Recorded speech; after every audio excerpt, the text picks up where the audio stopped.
So, hello, welcome. Even closer, like this? All right. Well, welcome to today's talk on the global energy transition in the face of global instability. Today we want to discuss drivers and trends of the global renewable energy transition in the context of current geopolitics and what it means for the energy transition as a whole. My name is Viviane Raddatz. I am the head of the climate and energy team of WWF Germany, and I will be moderating today the session, and also even closer, like I have to swallow it.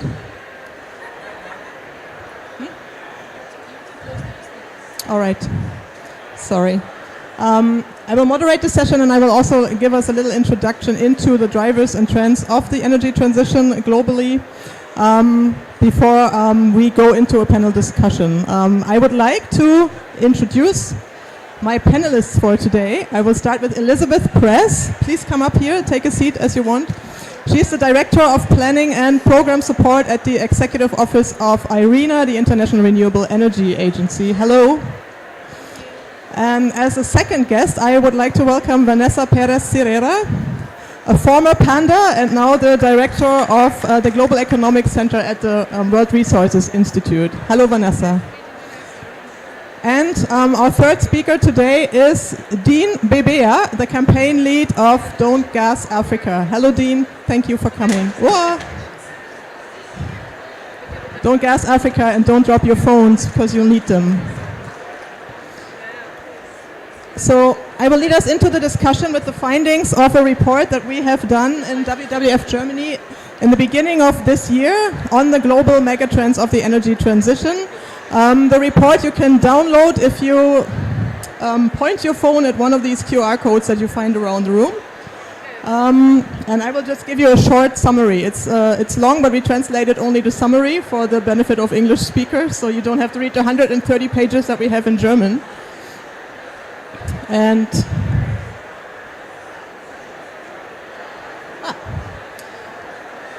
so, first of all, I'm going to sit down for.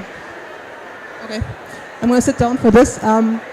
We looked at this report already, or at the megatrends of the energy transition already in 2015, before the Paris COP, and so we revisited it last year or early this year to see what has happened since, and we identified 4 drivers of what's the difference between 2015 and like what situation that we have today. And one of the main drivers of more climate action is definitely that we see more of the reality of the climate crisis than we have even 7 years ago, which is really quite shocking. But it is already now arrived in Europe as well, so this is one of the things that's really driving some of the energy transition action. And then obviously the second driver that has come in after Paris is a global youth movement that we have all witnessed, and that has come in very strongly. That's something that we didn't have in 2015. It's very, very new and has had a big impact on the whole process, I think. And the third driver, and I think this is very northern and European, but also North American, is there's a growing concern on the future of industry, because industrial processes are really not going to survive if they cannot adapt to a renewable system. And we've seen this with the car industry in Europe especially, so like these processes have come in over 2015. And obviously we also have seen, not only in Germany but in some other countries as well, a U-turn in jurisdiction where courts increasingly decide in favor of climate policy when that is challenged. So these are like drivers that, some of this is coming out of like a very German perspective, but it's basically a global drivers that we see everywhere. So we have identified 7 trends in the global energy transition. I'm not going in detail through all of them, because that would take too long. So I'll bring you to the first trend, which we really have seen, is that the end of the fossil fuel era is inevitable. And this is a report that came out in January this year. So this is going to be the topic of discussion, how inevitable is this going to be. But we have seen that capital is withdrawn from fossil companies in large quantities. The financial sector really has made an impact since Paris, withdrawing from coal and these kinds of things. And so it is really, it's a matter of speed. And this is something that the whole report comes up with. We are on a track to finishing the energy transition, but much too late. So this is really the big problem that the fossil exit lags behind, and this is one of the challenges also to this COP, to speed that up. So the main topic of this whole conversation and of this report is definitely that the energy future is absolutely renewable, and it is irreversible already. We are on a track to a renewable energy world, and we have seen that renewable energies have become cost competitive over the last 12 years, basically. We've seen cost reductions in solar by almost 90% and wind by about 1/2 or 50%. So it's really like they are the cheapest and most sensible energy forms, and it is basically the thing that we're all seeing growing, but there is a threat of a renaissance of nuclear power. But it would be much too late to solve the climate crisis. So it's a bit of a, even if you went for nuclear, we have to go for renewables first to make up for the time that you need to develop nuclear. So we don't really see it as any kind of energy future. Also, one of the trends that is really important also for our discussion today is obviously a renewable energy system is much more decentralized, and so it means it opens up opportunities also for a fairer world, because it's not energy generation is not centralized in the hands of a few. And we see that also in the global south, energy in renewable energy investment is actually exceeding the investment in the global north. It's stalling at the moment, which is a bit worrying, and I'm hoping we get to that in the discussion as well. But it is really a chance for many countries to leapfrog and not having to install big centralized energy systems. And many countries are also already seeing that and doing that, as we can see from this graph. So we identified as a trend that is that renewable energies tend to lead to greater equity for many regions in the world that don't have to install now centralized systems. And the fifth megatrend, obviously, and that is I think this is something that Europe is battling with right now very much. The energy transition is very much electric. So it's basically renewable energy sources for electricity on the one hand. That's what we've talked about before, and now it's also all the places where you use the electricity.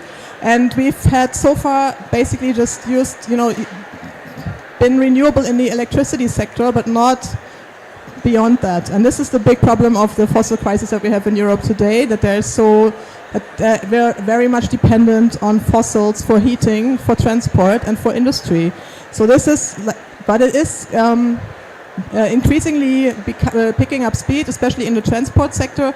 I think the current crisis is very much also speeding up the electrification of the building sector in Europe, but also elsewhere. And it will, since electricity use is very much more efficient, so we will have more need for electricity on the one hand, but we will use a lot less energy because we will not burn fossils. So that is basically the gist of this trend. There will be an electrification in all sectors, and I think most lagging behind is actually industry at the moment. But they're also feeling very much the impact of that at the moment. And we will have a much more efficient system overall. And then there's two new trends that we identified over the last megatrend study that we did in 2015. Back then we only had 5 trends. The new thing is hydrogen. We didn't even have the word hydrogen in the old report, so it's 7 years can really change a lot. So basically there will be a need for hydrogen, or green hydrogen, which will basically replace all the hydrocarbons that we use today in all those applications where there's no means of electrifying. This is Michael Liebreich's hydrogen ladder that you see here. It's been adapted to German and then translated back, so it's not the exact ladder that he used, but yeah. But it's the same idea, and it's like hydrogen we will have for fertilizer and for some like industry applications mostly, and as a backup for storage basically, but not much more than that. So there's no future for hydrogen cars or anything like that, at least not in our projections. And the seventh trend that we see, there is no energy transition and no decarbonization without digitalization. So it's a key to actually making all of this happen.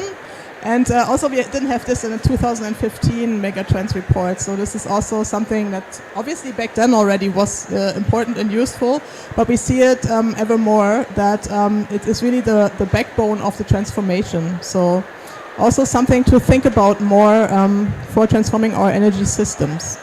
So that's just a quick run through, and now the interesting question is, since this report came out before the current situation that we have in geopolitics, how would it, so this is going to be our discussion more, how does the current situation change this? Does it change it? Does it speed it up? Does it inhibit it? So, and I'm very happy to have my guests to discuss also these conclusions with. As I said, we really think the energy transition is irreversible, but the extent of its success really depends on the speed, and there are certain or serious concerns that we cannot actually generate the speed that we need. So it will be really interesting also to discuss today, how do we get that speed, that whole process sped up, so that we can actually ensure that the energy transition is doing its work for delivering 1.5 degrees. So with that, I will thank you and then lead over into our panel discussion. I already introduced my guests, and I will just kind of give a little bit of a first question to Elizabeth Press. So how do you, very good, you have to have it like really close to your mouth. How do you think the global drivers of the energy transition have shifted in the light of the current geopolitical environment, and how does Irina respond to that? Yeah, thank you, and really interesting report and interesting finding. And my mind was going a million miles an hour, because I think there are two more trends that you kind of missed a little. Oh my God! That evolved. I mean, one of them has been emerging for quite some time, and I actually see it physically in this COP, and the other one is new. So the one that I believe has been emerging and now it's establishing itself is that energy is increasingly seen as a service, not as a commodity. And I think that's a really huge change. To give you an example, the discussion around health, food, water, and kind of looking how energy transition can enable the change in these sectors is becoming very commonplace. Mm-hmm. And honestly, like even 2-3 years ago, that was kind of niche novelty activity. So I think that's a very interesting trend. And it's closely related to what you said about renewables and democratization of energy generation. Because, I mean, let's lose number. Today, 80% of people live in countries that are net energy importers. With renewables, every country has something. Maybe not enough, but they have something to have a level of independence and control of their energy. And that links me to the new mega trend, I think, that is emerging, is the changing nature of energy security. Because I find it actually quite funny, to be very honest with you. It's like 3-4 years ago, even 5 years ago, like renewable energies were a big disaster because everything would discombobulate once when you have more than 40% of renewables in the variable renewables in the grid, and it was going to be unpredictable and unmanageable.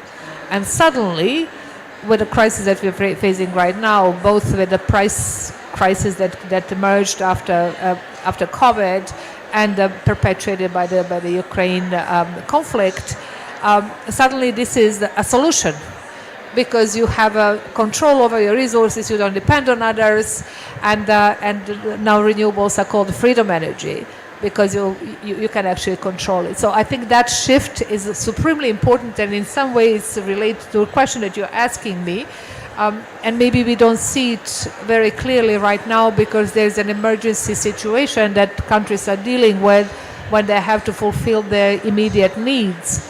But the trend is irreversible because the recognition of renewables as the key national security and resilience asset is deeply embedded. And we know when something goes that way, it is going to be there to stay. More resources will come.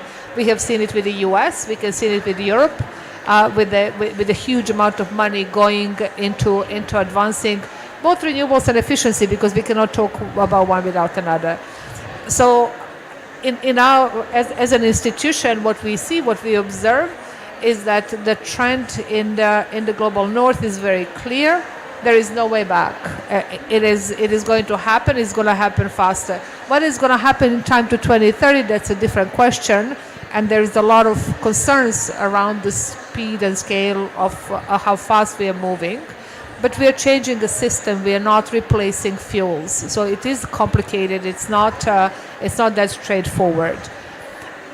The second part of it is the developing countries who have different concerns, because obviously they're looking at the development priorities, which range from rural electrification of health facilities, access to clean water, the immediate day-to-day concerns that they have. They're perpetuated by climate change.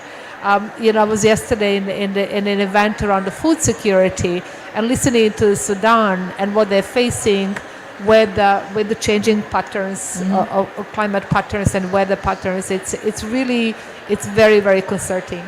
So in that sense, there has to be a level of recognition that the priorities are different, and it's our collective responsibility to support countries to meet these multiple objectives with energy as an enabler of development and understanding what are the capabilities in the short term and how we can make sure that countries leapfrog but fulfill their daily needs as well on the way there. Thank you, Elizabeth. Vanessa, from your perspective, what are the effects of this situation on different regions and maybe also on Africa, if you have a view on that? Sure. So first of all, thanks a lot for the invitation. I think this is one of the most crucial topics, right? And I'm very glad that this will be recorded and broadcasted and so on, because this is key. I would like to pick up on some of the issues that Elizabeth mentioned, and then go to your question. In my point of view, in addition to the democratization trend, which I think is very important, and I think it's very important to understand that as a democratization trend and not as an energy independence trend, right? I think energy security is the right way of looking at it. Democratization is the right way of looking at it. So definitely onshoring it's happening for sure, but it should not be seen as an energy independence necessarily argument at the macroeconomic level, at least. The two other things that I think are happening and should be mainstreamed is, on the one hand side, the economic analytics, right? So I don't want to be very technical, but normally all of the development plans for governments are based on economic analysis. And this economic analysis assumes perfect equilibrium, right? So that everything is perfect, so equilibrium in the job market, etc., etc. So that type of analysis doesn't allow for the big technological shifts, doesn't account for the job transition shifts that need to happen, right? And so if we think about mainstreaming new economic thinking, so it must be system dynamic modeling that ensure for the rapid transitions, for the structural changes that we need, and not assume perfect equilibrium, because we are not in perfect equilibrium anymore, right? So that's the other one I wanted to make. And the third one that I want to make is about vested interests, right? That in energy has been the most important obstacle to the rapid energy transition. And you know that because it's about valuable assets on the ground with very particular interest contracts, etc. Right? I think that is changing. I think trade unions are waking up to what is happening, are starting to see social compacts are evolving, happening, etc. So what do I see for Africa? I saw a figure yesterday or the day before that investment in clean energy in Africa has tipped down, and that is really concerning, right? It's really concerning for me, and I think it shows the lack of vision from the world in terms of where investments need to happen, right? It shows that we still have to mainstream de-risking in financial portfolios, and we need to invest in social agency, and that will give a lot more certainty. So we need to have global priorities reshuffling as well. So I leave it there for the first round. Thank you very much, Vanessa. Now I want to bring Dean into the discussion. Dean, we've heard on the one hand the transition seems irreversible, especially from a northern and industrialized country's perspective. From your perspective, what does it look like from Africa? If we hear also that clean energy investment is going down, what are the risks and opportunities that you see at this moment? Thank you. I think with regards to Africa, currently there's a huge problem around energy access, which has left 600 million people without electricity. So we are caught up in between as to, do we adopt fossil fuels or do we adopt renewable energy? But which has led really fundamentally to the dash for gas in Africa, which personally in my perspective is a wrong avenue to explore. The dash for gas in Africa is very dangerous and short-sighted, particularly if we are to consider the climate emergency, particularly if we are to consider the historical analysis of what the extractive industry has brought for African people, and to want to adopt leading towards fossil gas production will only plunge the continent into a state of uncertainty. And already, it touches on different aspects. I mean, if we look it through the lens of gender, currently the fossil fuel industry, a lot of women are underrepresented within that. And adopting and leapfrogging towards renewable energy does really try to put people at the center and does try to create that nuance around social justice and will include women in that mix. And when we look at it from an equalities perspective, I mean, any conversation about the climate crisis is inadequate with how it affects vulnerable communities, and which is one of the big problems, because most of the oil pipelines, most of the gases that are being explored right now in Africa are in areas where it's least reported, which is why it's so difficult to understand that actually a lot of frontline communities are being put at risk as a result of the extractive industry. And we really need to tackle the narrative around gas, which is going around that gas is clean and that gas is green, because fundamentally gas is a utopian dream fueled by capitalism that will only benefit capitalist interests and will not really serve the interests of Africans. There's been concerns around how renewable energy is quite expensive.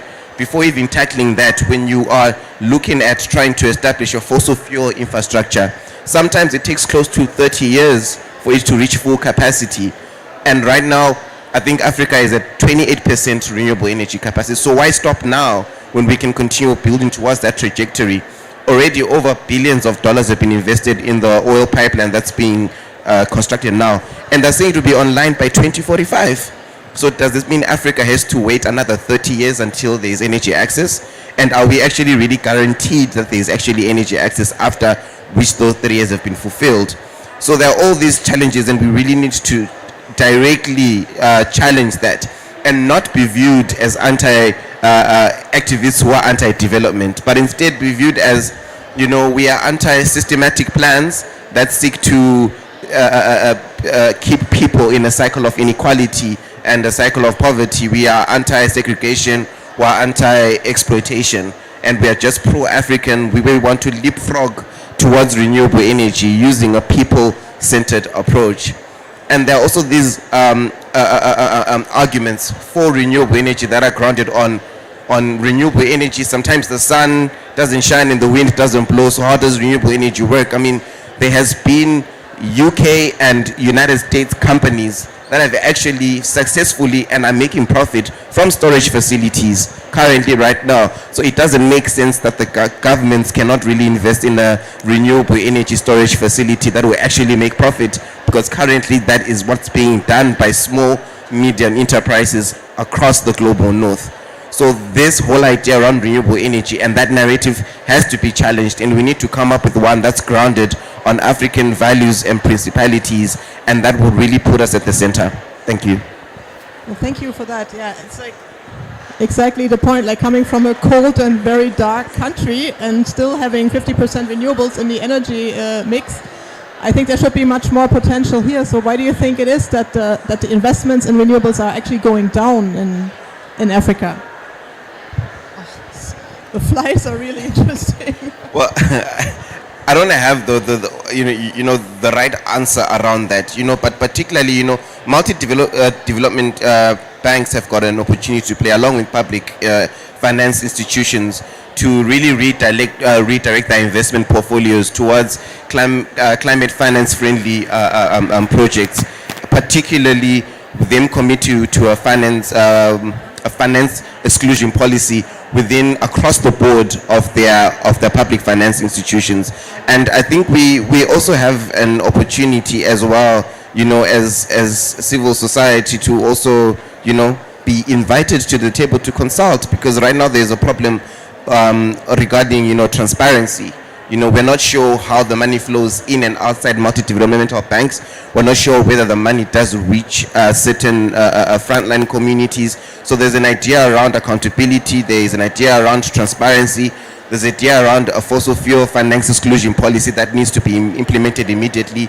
There's an idea around the setup of a loss and damage facility that could easily be used to finance a renewable energy future. There's an idea around the polluter pays principle. So there are all these fascinating ideas that have already are circulating, but the challenge is a lot of people, particularly, the question is, it's either we are victims and prisoners of a capitalist system, which is where we are now as Africa, or Africa is simply functioning in a capitalist society, which would explain again why we're here. And we need to answer that.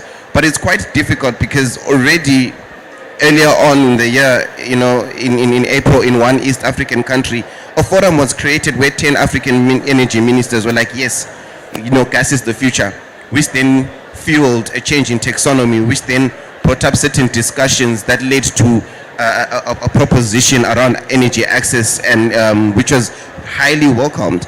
And that's the thing, from a high government level, there's not enough push, there's a knowledge gap maybe that currently exists. I'd call it that, and nothing else, that really exists as to what really represents renewable energy and what's stopping us from leapfrogging. But at the same time, there's this invisible hand that's really pushing fossil fuel interests.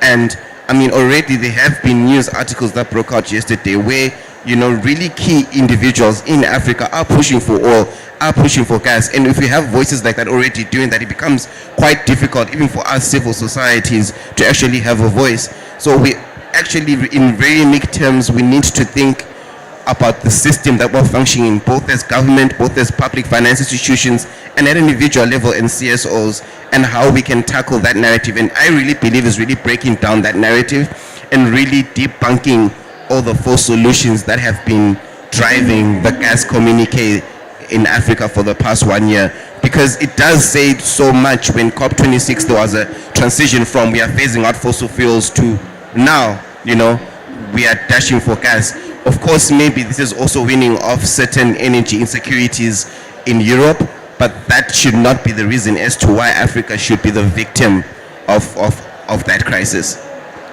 Especially since Europe needs short-term solutions, and exploring new sources is not short-term. As you said, it takes a very long time. Elizabeth, is it more about speeding up renewables in some way, or trying to get rid of fossils, and how do we need this relation to get into the right direction? Yeah, I want to pick up on a couple of points. I'm Yeah, going to venture off, if that's okay.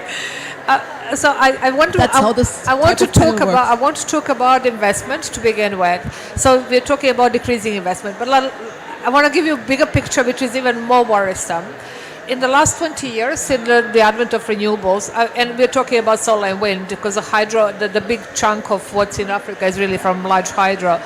But since the last 2 decades, about almost $3 trillion of dollars was invested in renewables globally, 2.8 something rather. So like when it comes to these levels, like 200 billion, whatever. And so what do you think was the share of this 3 trillion in Africa in 20 years? Any guess? 15%?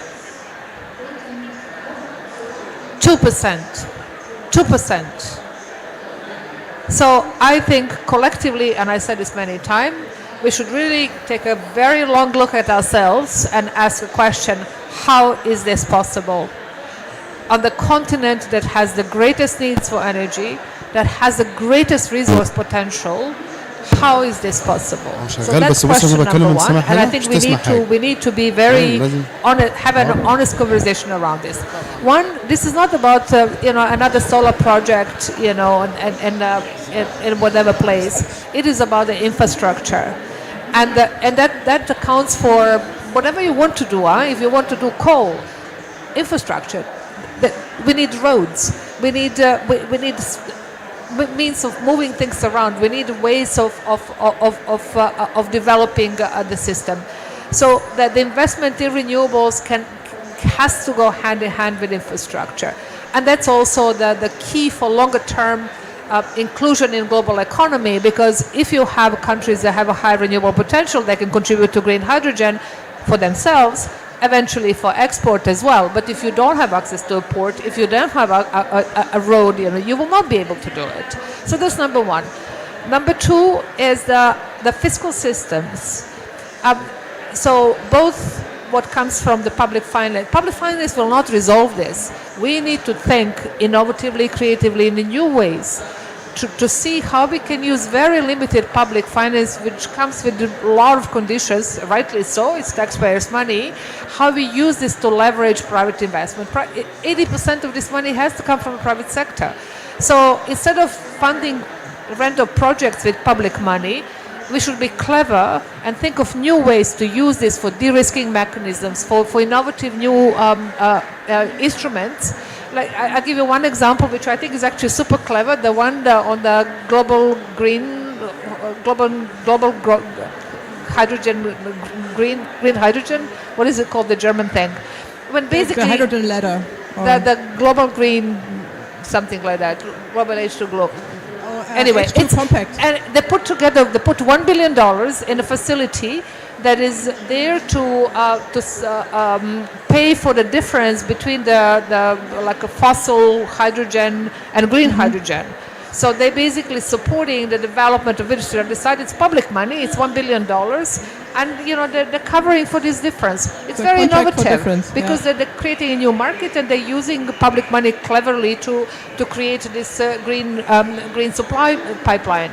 And so we need to think about doing things differently. And then the last point I want to make in this context is, like, when we talk about climate in Africa, I mean, talking about, I think we got it wrong as well, all of us, you should go for renewables because it's good for climate. Renewables are also good for jobs. Renewables are excellent for local industry development. The narrative has to feed into what the priorities of Africa is. A $1 million invested in renewables creates 25 jobs. 1 million invested in fossil fuels, 2.5 jobs, because it's highly automated and which is not the case for coal.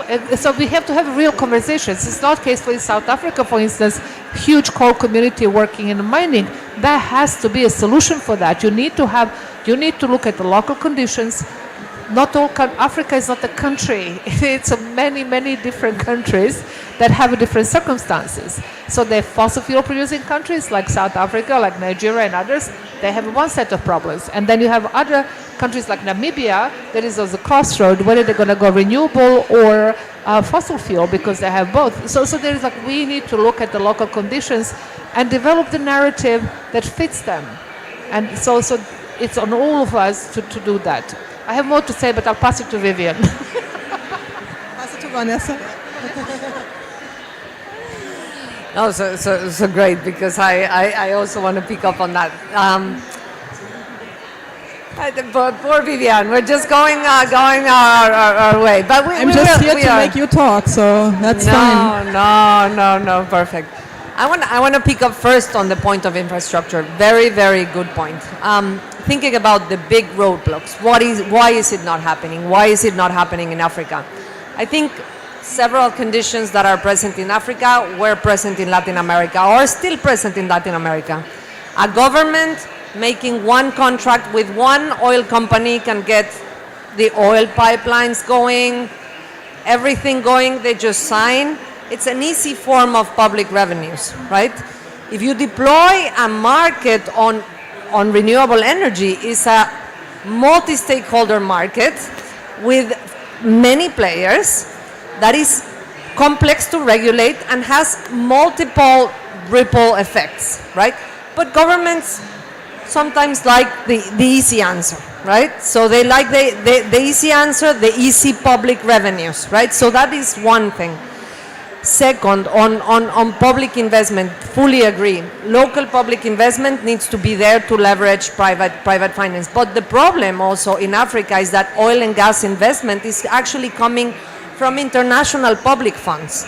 And that is where the community needs to get together. So it's not only about social movement in Africa, it's about recognizing that a lot of the investments are coming from China, they're coming from Germany, they're coming from other countries that are actually pledging to do something here and are doing something different overseas. So that is the way that the social movement in the north, so as to say, can also help the social movement in Africa to make the connections on the finance space. Otherwise, it won't happen, right? And the third piece is, as Elizabeth was saying, we need to create the institutional environment. So it will require, in addition to infrastructure, it will require the right regulation, smart grids, all the rest, in order to be able to actually capture that capacity. And upfront investments in institutional capacity, social agency, etc., will have to be made. I have to say, before I give that is even a problem in Germany nowadays. So the institutional capacity for rolling out renewables is really a problem that we have, because big scale projects are also always, like every like local municipality, every administration wants larger scale projects, and you see it in a just transition. So when coal is moving out, somebody wants the same kind of big thing rather than 100 small things, which are actually better for the local economy. It's always the fight that we're seeing. But Dean, you wanted to say something in reaction to Vanessa. I think everything that has been mentioned has been important. But you know, in Africa, the reason why social movements are so popular is because we have been excluded, you know, by other decision-making processes. So it becomes very difficult to be involved, you know, in progressive institutions, you know. So, you know, unlike in the global north, where there is, you know, a much more, you know, avenue, you know, for collaboration between be it CSOs, between social movements and governments, and that's one aspect that we're facing. But one other item that I wanted to pass on was that it's very important to also use renewable energy in our arguments for sustainable development goals, which is what we've been, in a way, been doing, you know, all along. Because if you think about it, you know, just a drop of oil can contaminate 25, you know, liters of water, and Africa is a water-stressed country, you know, and in order to produce 1 megawatt per hour of electricity, for wind power you use 15 liters, but for coal it is 1,476 liters just to produce 1 megawatt per hour. So, all these arguments can really be incorporated and really can be really used to equip the renewable energy journey, which I really think is just one of the real solutions in Africa and the globe. Thank you. Do you want to say something? I was going to open it to the audience, but I will give it to everybody. I just want to pick up on what you're saying because you're absolutely right, and it's so important that what Vanessa mentioned about the regulation to expand the way that we think about policies.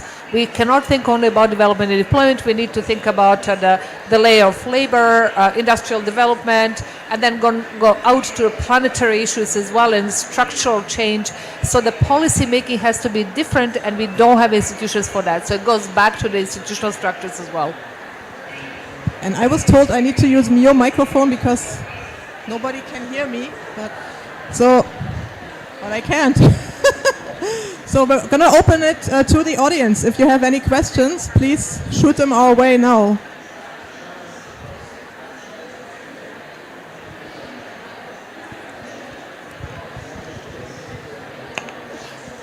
Thanks so much, everyone, and I think quite interesting discussions. So my name is Dure Allison. I work for WWF African Regional Office as a Policy and Partnership Manager.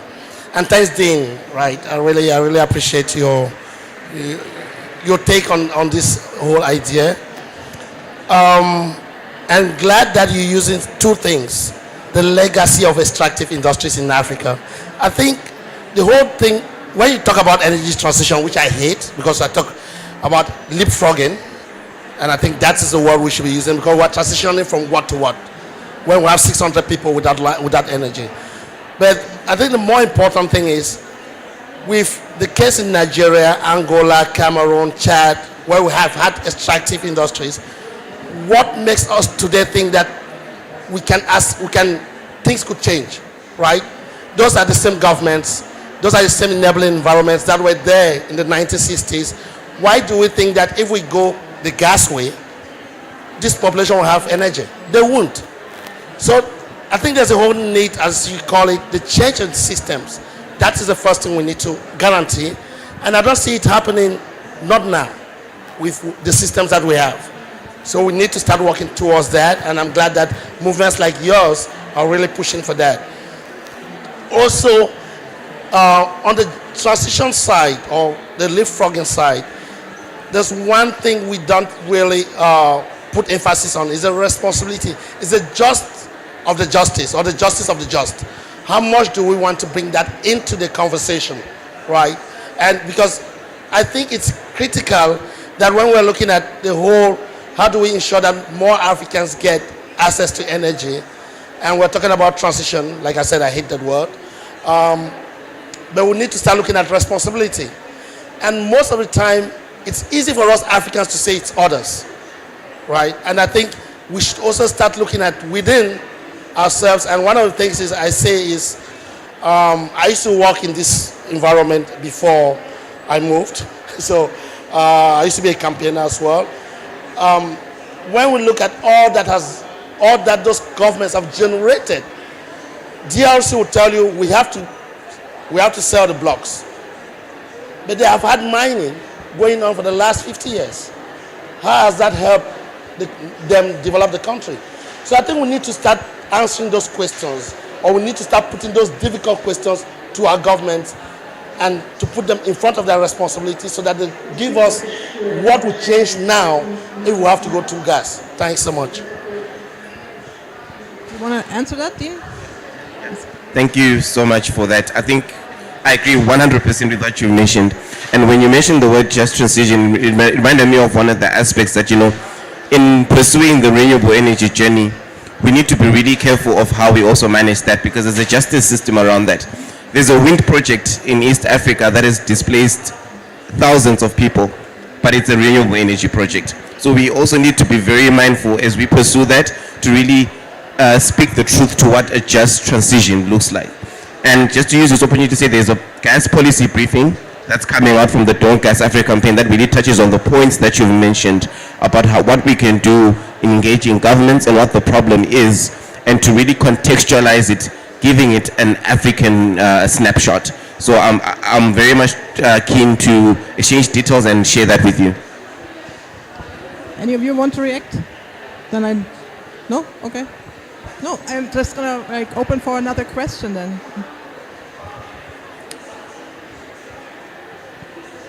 Hi, everybody. So I work on the sort of NDC side of things at WWF, but I actually wanted to ask a question and maybe pull Viviane into the discussion with what's been happening recently with regards to the geopolitics around the energy transition and how Europe is approaching this and engaging Africa, looking for other avenues for their gas supplies. I think there's an issue around solidarity and credibility. So I just wanted to find out what you had with regards to opinions and if there's any near-term things that we should be looking to do to kind of push the narrative to a more positive place. It's a very good question. Should I start to answer that? First of all, I really want to react to you because I thought it was really interesting. Like, this energy transition is a very Eurocentric word because we are really transitioning. And it's a different thing to actually be leapfrogging to another technology and have the chance to be first, basically. So, but yeah, what do we need for a more positive narrative? I think, obviously, from a German perspective, I think we need like a very clear communication from the German government, from German companies, also that there is no future in investments in fossils here, even if they've started to do that. But it's something that is only short term. So we are very much working on the German side to make governments see that we cannot explore new sources because it will take too long to solve our current crisis. It's about, in Germany or in Europe, it's about saving energy at the moment. That's going to be much more efficient and open up new oil and gas sources. And but on the other hand, it's one of the questions that I had also for the panel, like how do you perceive this political communication we've had? From a German perspective, we pushed our chancellor very hard to be very clear here in his opening segment that we are not about investing in fossils in a way that it is perceived at the moment politically. But the thing is it getting to the places that we need this message to get to, and is it actually then followed up? Because at the same time we talk about opening up fracking in Germany, which is at the moment illegal, but there's parties bringing it up. So we have the same problem as well. So it is really needed that we have an international positive narrative on the prospects of renewables compared to fossils, and also on the speed at which you can deploy them, actually, even if you are in an energy crisis, because obviously renewables are much faster to actually set up than all the fossil systems you can set up if you start now. So it's really part of the narrative to be cheap and speedy, because only renewables can deliver that. And so I would be really interested in what do you need to hear from industrialized countries to make that happen?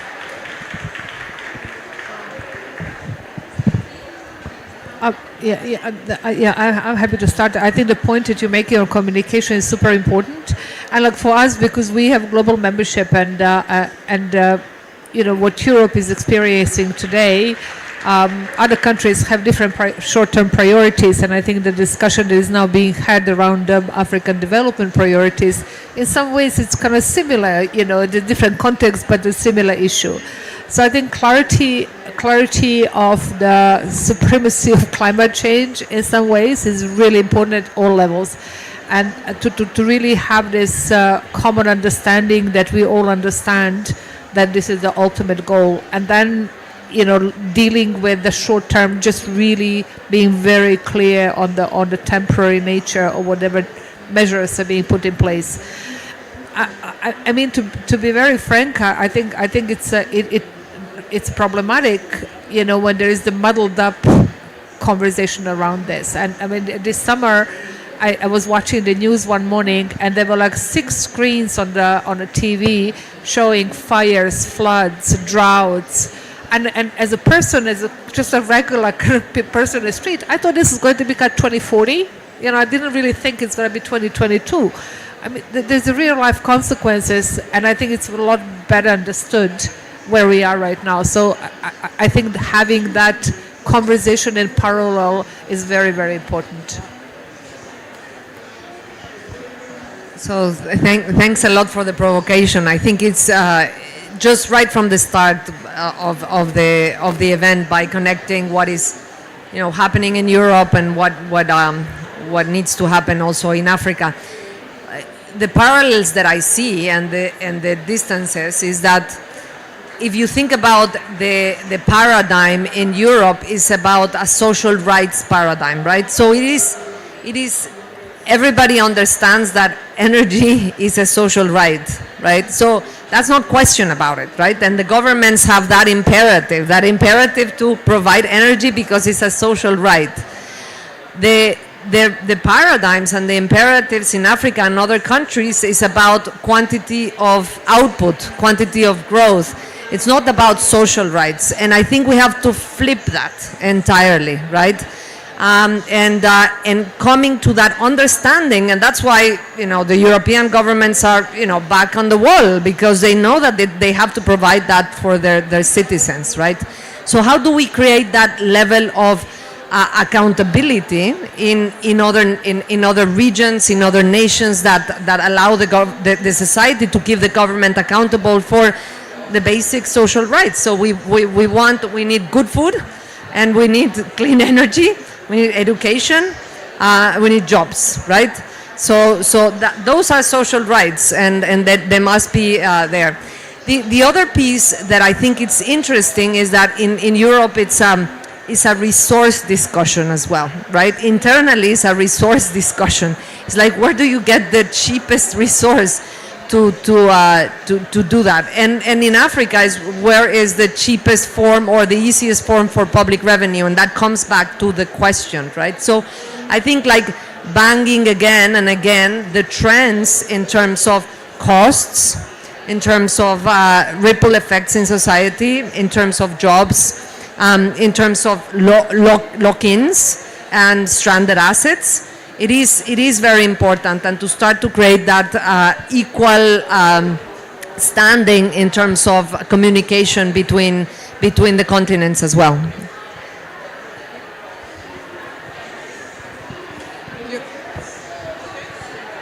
So we have time for one more short question, if anybody has one.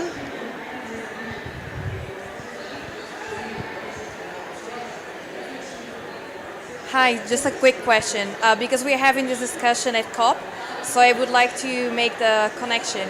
What do you want to see, and what can we see coming out of this COP, so we can have 100% renewables, so we can have energy access and energy transition? Do you start? So on my end, there's a number of things that I would like to see. I mean, commitment to a loss and damage facility would be great. Number two, I think a really mapped out methodology explaining what the loans for the JETPs stand for and how they will be spread out and distributed. And thirdly, for me, gas should just not be adopted as a transition fuel and should not be considered one for this COP, or any COP rather. Well, for me, it is quite interesting that the loss and damage discussion has bubbled up, and is very important to keep it there, but not forget the mitigation discussion, right? So they need to be on equal stance. I would love to see a move from pledges to actual progress in implementation, accountability, a whole of society approach. That in the outside of the COP, and of course inside the negotiations, all that accountability work plan around mitigation needs to make a good progress in this COP. Yeah, that's a very easy question, and often people are very critical about COPs, and they think they're ineffective and they don't deliver. And I cannot say it's the most efficient process on the planet, but we really need to recognize that this conversation that has been going on for 26 years, 27 years now, brought us greater visibility. We wouldn't be here if it weren't for this constant of every year getting together and talking about things.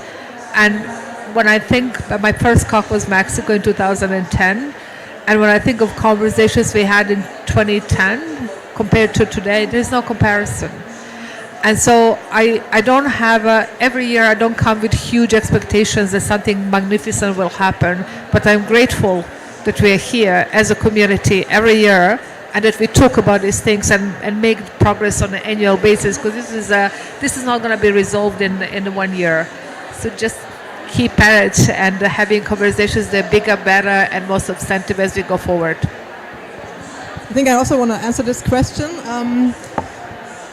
I also think, and I would go with Vanessa, that it's very important that we are having loss and damage discussions, but that it's also very important that we keep the actual loss and damage at bay, and that is only possible if we actually invest more in talking about mitigation and in talking about leaving fossil fuels behind. And it was actually quite hopeful in Glasgow, which was my first COP only, so I'm pretty newbie, that we finally got this kind of stuff in the text. And so my expectation here is that we keep going on that and that we actually get a good mitigation work program outcome also.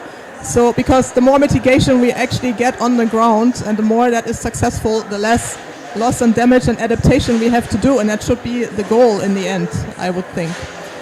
And with that, I think that was a very good last comment. So I would, unless any of you want something more, I would just wrap it up like that, because then we would also be on time. So thank you all very much for this very interesting and engaging discussion. I wish we had more time, because it's only just starting now to become very interesting and to go into certain details. But thank you all for coming. I hope we keep up the discussion. Thank you all for being here and maybe putting up your lunch break for this event. And I also want to thank my colleagues in the room for organizing this, Shirley and Fentje and Corinne and Helena back there, and also the colleagues that are actually at home taking notes and having prepared the presentation and all these kinds of things. So thank you everybody very much.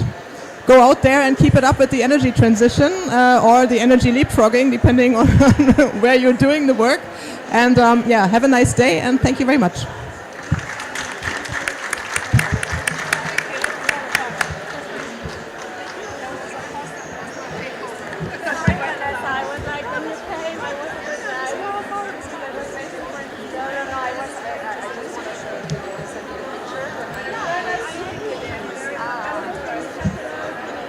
And please, everybody, download the report. QR code.